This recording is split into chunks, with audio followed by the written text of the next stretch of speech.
Aliás, você acha que consegue me entregar 30 peças dessa até a semana que vem? Consigo, sim. Antes, deixa eu só dar uma conferida em algumas medidas aqui, porque sabe como é, né? Um erro de leitura pode ser fatal, viu? O que mais tem é erro de leitura, não é? Oh, como tem. E olha que o paquímetro é um instrumento preciso. Agora, se o sujeito não souber usar o paquímetro, é a mesma coisa que largar um carro de Fórmula 1 na mão do motorista amador. E agora que você já sabe bastante coisa sobre o paquímetro, chegou a hora de aprender a usar esse instrumento da melhor maneira possível. Na teleaula de hoje, você vai aprender a usar corretamente o paquímetro. Vai ver quais são os erros de leitura mais comuns e, principalmente, vai saber quais são os cuidados de conservação que se deve ter para conservar o paquímetro. Ah, se todo mundo tomasse cuidado com um instrumento assim. É uma luta convencer o pessoal a tomar cuidado. E cuidado com o instrumento é economia de tempo e qualidade de produção. No final, todo mundo sai ganhando. E se você também quiser sair ganhando, conserve seu lugar em frente à TV, porque a nossa teleaula já está começando.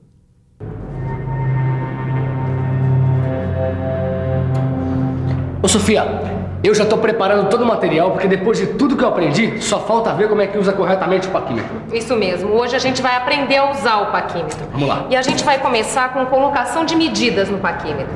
Tá, e como é que faz isso? Quer ver um exemplo?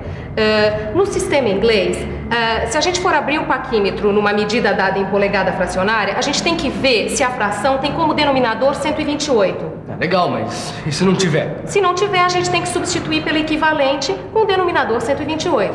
Olha aqui. 9/64 de polegada, por exemplo, não tem denominador 128. Então, a gente pega 18/128 de polegada, que é uma fração equivalente a 9/64 de polegada, e tem denominador 128. Aí, a gente divide o numerador, que é 18, por 8. E por que por 8? Porque 8 é o número de divisões do nônio. Depois de fazer a conta de dividir, a gente vai ver que o quociente indica a medida da escala fixa, e o resto mostra o número do traço do nônio que coincide com o número da escala fixa. O engenheiro Adriano vai dar umas dicas pra gente sobre a correta utilização do paquímetro. O mais importante que o operário tem de saber fazer é abrir o paquímetro na medida pedida, para ele poder regular uma medida, conferir uma traçagem. Aquela regrinha do denominador 128? Essa mesmo. Por exemplo, para você abrir o paquímetro na medida 25, 128 de polegada, é preciso observar o seguinte. Na fração 25, 128 de polegada, o denominador já é 128. Então a gente divide o numerador 25 pelo número de divisões do nônio, que é 8. O quociente é 3 e o resto é 1. Então, o paquímetro deverá indicar o terceiro traço da escala fixa e apresentar o primeiro traço do nônio, coincidindo com um traço da escala fixa. Se fizer como o nosso amigo falou, não tem erro. Foi bom você falar isso. Eu me lembro de outra coisa muito importante quando o assunto é paquímetro: os erros de leitura. Mas me diga uma coisa, e os erros de leitura são muitos? Bom, além da falta de habilidade do operador, os erros de leituras podem ser provocados pelo paralaxe e pela pressão de medição.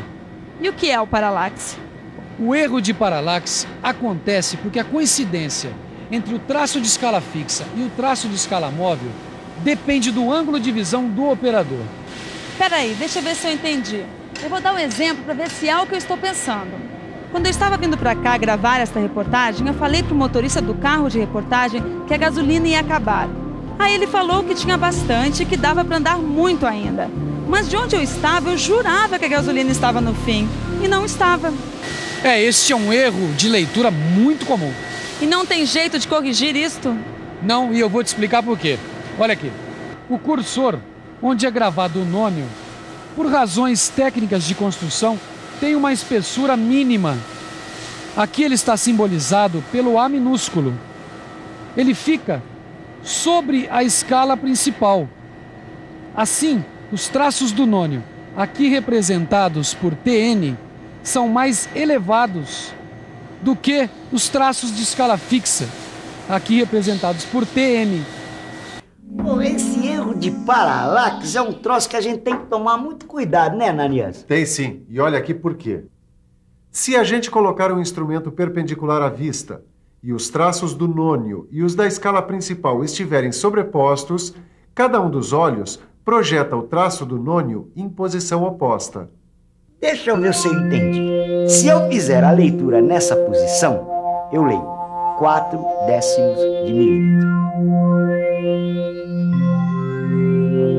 E fazendo a leitura com o paquímetro numa posição perpendicular aos olhos, a leitura correta é 45 centésimos de milímetro.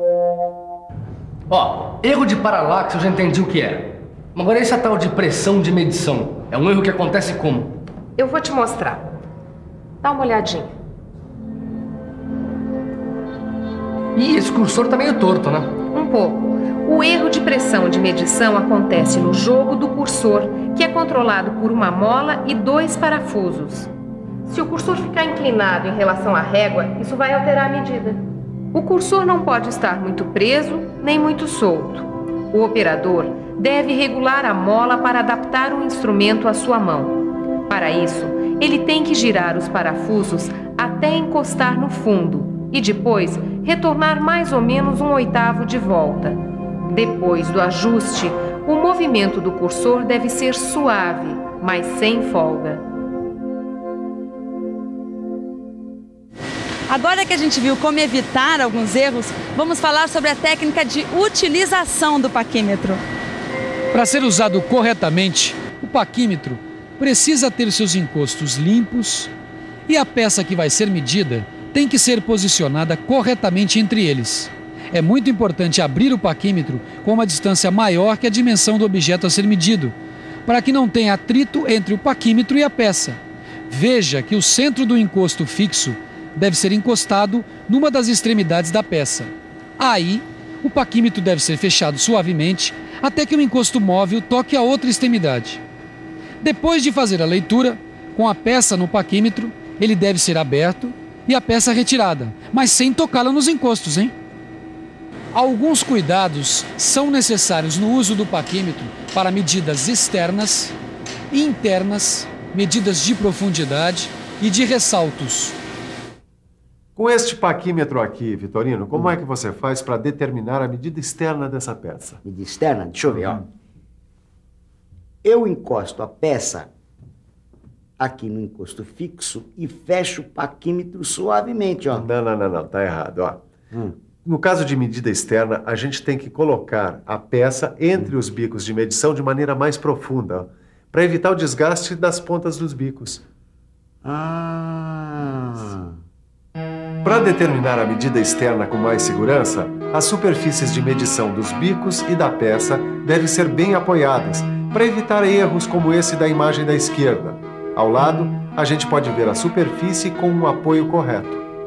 Agora eu quero ver se você consegue determinar corretamente a medida interna dessa peça. Medida interna? Vamos pensar um pouco?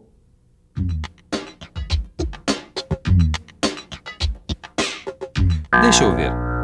Nas medidas internas, as orelhas devem ser colocadas o mais profundo possível, sem raspar na peça. Nunca dessa maneira. E acho que o paquímetro tem que estar paralelo à peça. Senão, olha aí o que acontece. Daqui dá para ver melhor qual a posição errada e qual a posição certa do paquímetro. Ainda falando em medidas internas, acho que para medir o diâmetro interno com mais segurança, as superfícies de medição das orelhas têm que coincidir com a linha de centro do furo.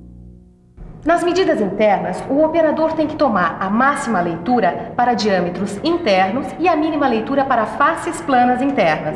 Tudo pronto para começar, Caio? Pronto, claro. Eu tô louco para saber quais os cuidados que a gente tem que tomar com a medida de profundidade. Então presta atenção aqui. Na medida de profundidade, a gente tem que apoiar o paquímetro corretamente sobre a peça. Se ele ficar inclinado assim, a leitura vai ser incorreta. E essa haste aí também é usada para medidas de ressaltos? De jeito nenhum. Olha aqui. Nas medidas de ressaltos, a gente tem que colocar a parte apropriada do paquímetro para ressaltos perpendicular à superfície de referência da peça. A vareta de profundidade não deve ser usada nesse tipo de medição porque não permite um apoio firme, tá vendo? Então, faltou a gente aprender alguma coisa sobre o uso correto do paquímetro? Faltou o principal, a conservação do paquímetro. Como todo instrumento de medição, o paquímetro precisa de muito, mas muito cuidado com o manuseio. Por isso, para você ficar por dentro, eu vou falar agora os 5 mandamentos da boa conservação do paquímetro.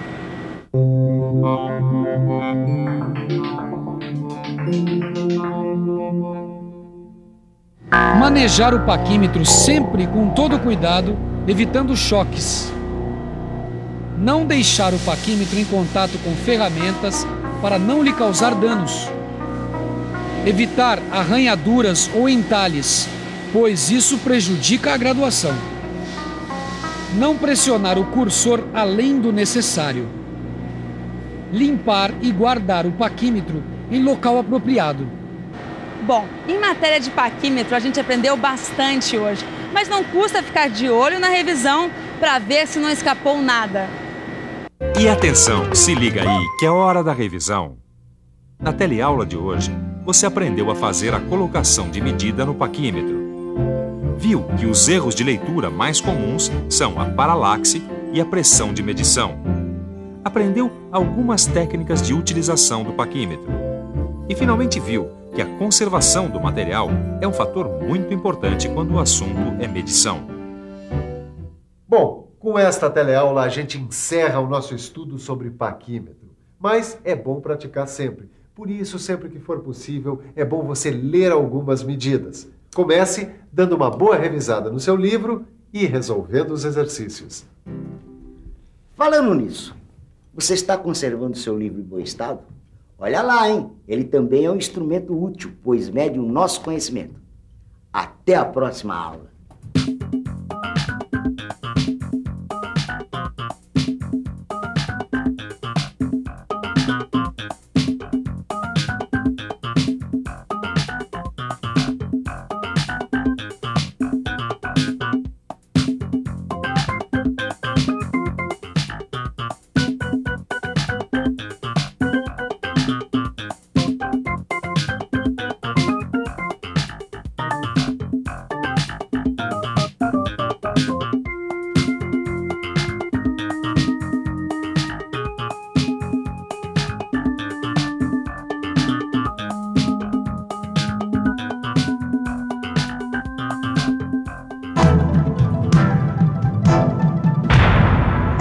Telecurso 2000, um programa de educação do Sistema Fiesp e da Fundação Roberto Marinho.